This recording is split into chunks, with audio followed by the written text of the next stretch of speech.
Sumay sa balita, gisuspenso sa Maritime Industry Authority or MARINA 7 ang safety certificate sa Eva Mary Grace o Mary Grace nga nalunod.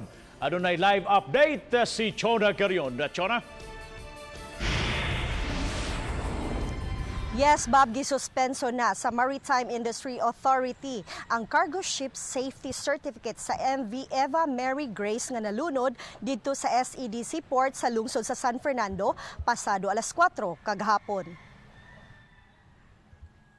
Lakip sa gisuspenso, Bob, mao ang Seafarers Identification and Record Book sa kapitan sa barko nga si Captain Michael Zeta ug sa Chief Officer nga si Orlando Ancahas. Buot pasabot nga dili sila allowed nga makabiyahe bisan pa sa laing barko. Base sa joint investigation sa Marina 7 ug Philippine Coast Guard, ang MV Eva Mary Grace miabot sa SEDC Port alas 8:40 sa buntag niadto pang Hunyo 20 ug nagsugod dayon og kargang sinakong semento pasado alas 2 karong hapon.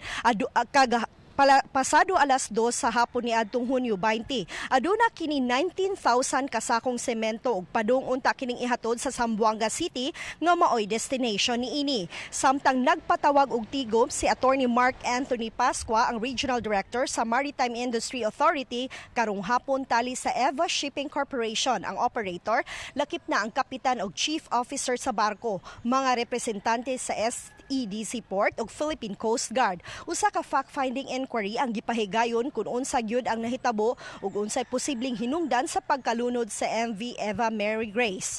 Gipahibaw usab ni Attorney Daniel Oral, ang Public Information Officer sa Marina 7, nga si Captain Michael Zeta giasistiran sa iyang abogado atol sa tigom karong hapon. Atong paminawon ang pamahayag ni Attorney Daniel Oral sa Marina 7.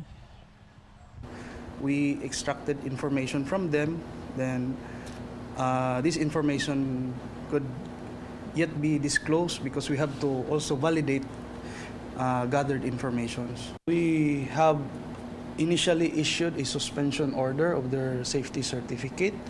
We also place the Seafarers Identification Record Book of the captain and the chief mate under suspension pending the full determination of the case.